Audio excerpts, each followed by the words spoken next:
This is Newcap News with Nicole Stilger.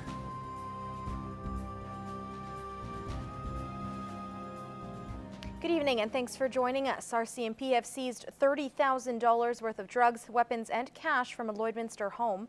On July 25th, following an investigation, police executed a search warrant at a residence on 45th Ave and 32nd Street. As a result of that seizure, there's approximately 117 grams or about a quarter pound of methamphetamine. That's a notable seizure for a city of this size. In addition to that, there was a quantity of approximately 137 grams of cocaine, both in a powdered form and a crack cocaine form.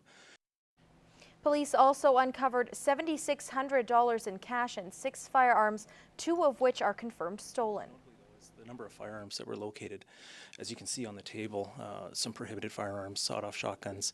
There was, in addition to that, we found packaging material, scales, all the evidence that we look for to support a trafficking charge. Chad Thorne, Amber Iben, Hannah Fitzpatrick, Miles McEachern, Kimberly Royer and Naomi Okamau, all from Lloydminster, are facing multiple drug and weapon-related charges. Well, 2 men face charges after a shootout with RCMP during a traffic stop in Onion Lake. Mounties say it happened over the weekend. They tried to stop a stolen pickup truck, but someone inside fired at them and the truck sped off. However, it soon got stuck in a nearby slough. Police and the suspects exchanged shots before the suspects fled and were eventually caught. 2 men face charges that include assault with a weapon. RCMP have asked Regina Police to review the incident. And RCMP and Maidstone are looking for 5 stolen vehicles after a bunch of thefts last weekend. These are shots of one of the suspects in a home break-in on Sunday. Thefts included the communities of Waseca, Hillmont and near Lloydminster. Police say they've had 62 vehicles stolen in the region so far this year. They add most of the vehicles either had keys left in them or were left unlocked. Now, police are urging residents not to take matters into their own hands after a creep catcher wrongfully accused an individual of trying to meet with a young boy in Lloydminster. The creep catcher group attempts to prevent child sexual abuse by posing as minors and then exposing adults by taking and posting videos of the confrontation. RCMP say this type of activity could affect an investigation. We encourage any member of the public to take on this activity on their own by going out and trying to stop people on their own accord from committing offences in relation to child exploitation. Sometimes this actually hinders a police investigation that is ongoing, and it has been known within Alberta that that has actually happened. A 22-year-old Saskatchewan male faces charges of common nuisance, criminal harassment and mischief after posting a video of the encounter to Facebook. If you suspect a crime, you're asked to contact police. Leave the investigations up to the police. That's what we're here for. And if you have any information in relation to somebody you believe is doing sexual child exploitation, to contact your local police agency. A local artist is showcasing his work in the heart of downtown Lloydminster. Dave Smith is an artist whose experiences and technique has led him to focus his art pieces mainly on the human form. I usually start with, I just cut off a piece of canvas and stick it on the wall, tack it on the wall, and start from there, and then I stretch them onto stretchers after. His work is well represented in the art scene here in the city, and that's not stopping anytime soon, as Smith is currently working on a new series of paintings. I'm currently working on a Canada 150 series with a model from each province of Canada. I have, I think, 8 of them done, 9 of them done, so I've got a couple left to go. The completed portraits are already up in the collective art market, and they will each have a special maple leaf painted on them. Alberta's Ag Minister is touring the region ahead of Open Farm Days coming up in the province in August. O'Neill Carlier was at the new cheesery in Vermilion on Monday and stopped by Newcap Television when he came to the border city. And this year as well, the cheesery is taking part in Open Farm Days, which is happening August 19th and 20th. Yeah. And I encourage everybody, if they can, to go out and enjoy some of the many people that are taking part. Carlier, who is just back from meetings with fellow Ag Ministers in Newfoundland, was quite pleased with what he saw at the cheesery. I'm so happy that a local processor is able to do local produced products, in this case milk from local dairy, to produce a real fantastic product.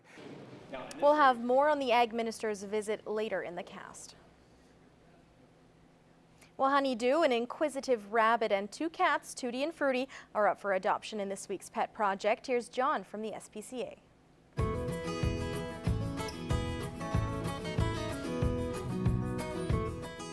Just like the fruit, Honeydew is full of sweetness to the core.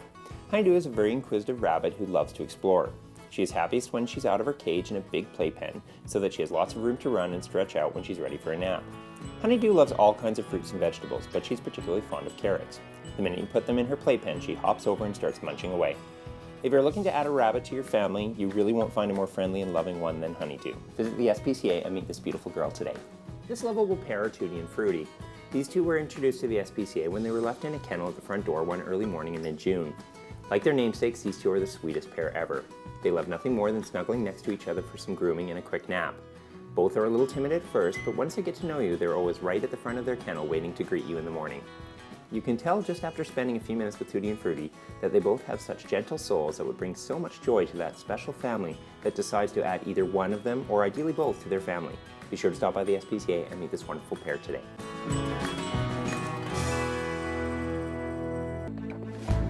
This is Newcap Sports. 20 of the country's best under-18 women's fastball teams have descended on the border city to compete for a national fastball championship, and one of those teams is the Lloydminster Liners. The local team's quest for a championship began at Legion Park yesterday, and Lance Phillips was there to see an incredible start for the Liners' talented squad. Lloydminster's U18 Liners are living a dream, playing for a national championship on their home field, and Monday, the dream took a step closer to reality with a dominant 9-1 win over the Saskatchewan Selects. Jensen Chorney pitched the game of her life, and it was just what the Liners needed to open the tournament.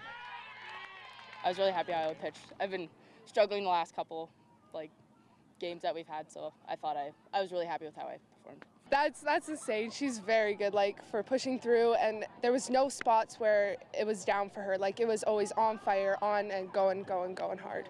Well, it's huge. I mean, anytime you have a fragile ball team, and we were a little bit coming into this, when your pitcher can go in and throw, 3 hits, I think, maybe 2 hits and 1 run. I mean, that's huge. It allows everybody a little less pressure when they're at the plate. Yeah, Jensen answered big time. All 3 phases of the team's game were solid, and even with some great defensive plays and excellent work on the mound, it was easy for players and coaches to pick out the win's deciding factor.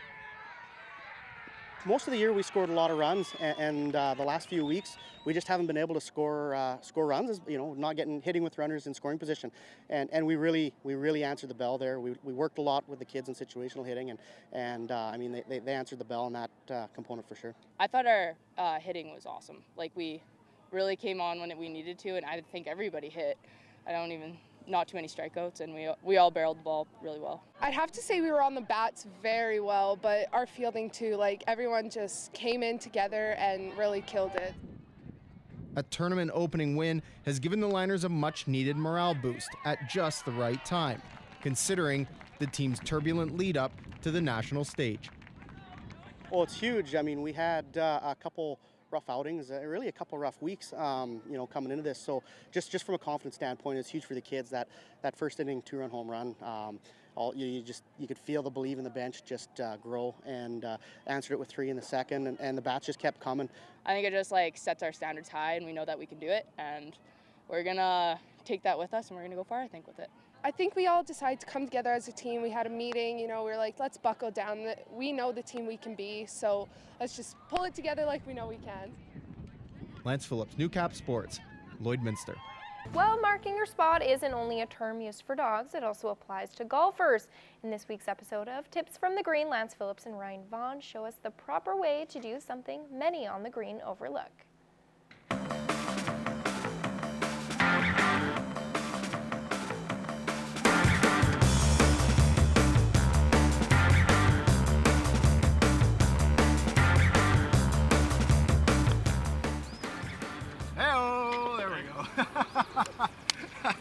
Welcome back to Tips from the Green. Lance Phillips along with Ryan Vaughn, the head professional here at Cold Lake Golf and Winter Club. Ryan, these balls have been, the approach shots, these are pretty good actually, you know, 10 feet away, 7 feet away, those are pretty good approaches. But we've been playing as a twosome here, we have to mark these balls, and this, to me, seems fairly straightforward, but it's not as straightforward as you would think. Yeah, a lot of the beginner players, and you know, it's just kind of common etiquette when you're on the green to mark your ball. You can pick it up, you can clean the ball, take any dirt, little grass off that it may have encountered when the ball has approached the green. You've given me a Cold Lake Golf and Winter Club poker chip here, basically. Yeah. Does this have any cash value is what I need to know? No cash value to it. Okay. But it's what it does have value is it's going to mark your golf ball to allow a free shot to the hole for me, so you're not stymied, or I'm not stymied when I putt by your ball today. Okay, let's mark this one. So what do you suggest I do here? Because I know that some people will go, you know, they'll mark it by going over here, or they'll do some, what's your suggestion? Yeah, you betcha. So directly behind the ball. Okay. So just kneel down behind the ball and place it right behind the ball, you betcha. So it's almost touching the ball there. Okay. And now, once that mark is down, you are free to pick your ball up. Okay. Clean it, do what you need to do with it. So go ahead and do that. All right. So when I come back here, I notice that Lance's mark is in my route to the ball still. And if I hit Lance's ball mark, it's going to bounce, right? So we have to move Lance's mark. So what we do, Lance, excuse me. Yes. We're going to pick a tree in the distance. Okay. Okay. And all we're going to do is line our putter up with that tree. Okay. And we're going to bend down right behind it, and we're going to move that mark just 6 inches, a putter width, behind, and now we've successfully moved our mark. So as you stand up, keep your eye on the tree, and then just kind of walk in a straight line backwards. Ah, okay. Okay, so now you've got a line, you've got a visual, okay? And you're not interfering with the And you're the not putt, it's about the interfering putt. with the putt. And I guess the interesting thing here to me is that you should mark the ball first before you decide to use the putter. You shouldn't do it the other way around. Absolutely. Mark the ball first and then adjust the mark. Well, that's essentially how you mark a ball then. That's it. I feel like that might be a lost art that maybe a lot of people can get back. Absolutely. Thanks a lot, Ron. Appreciate it.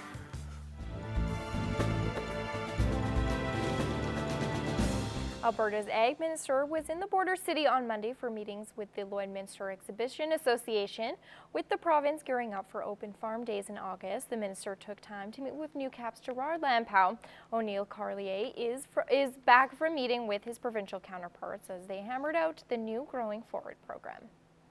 So the new program is going to be called the Canadian Agriculture Partnership, and I was really honored to be able to take part in that because the last program contributed $406 million into the industry, agriculture industry here in Alberta, and looking forward to being able to make that contribution to the next program. So we're looking for a similar in terms of dollar value? The dollar value would be very similar. You know, there's always going to be some changes as opposed to some of the programs. Programs, everything from environmental sustainability to markets and trades to risk management, the agri-insurance, et cetera, that farmers now have. And I think that was one of the concerns that I'm seeing coming out of Saskatchewan. The feeling there is in terms of late signing up for agri-stability and those kinds of things there. There was some concern about that, and they're saying they won't be part of that because, as you said, the risk involved, you need to be proactive in dealing with your risk. What's your thoughts there? You know, my conversations with producers across the province, agri-insurance is very well subscribed to, close to 90% in a lot of the regions. So it's a program that works fairly well. But the agri-stability wasn't working well for our producers, probably in all the prairie provinces where it doesn't work well for cow-calf, it doesn't work for crop farmers. So we're able to do a little bit of tweaking. Saskatchewan has taken the stance that the late participation, agri-stability, is not something that they're interested in. I'm willing to look at that and see if that will help agri-stability be more user-friendly for our producers. But I'm cautious to see how it actually might work.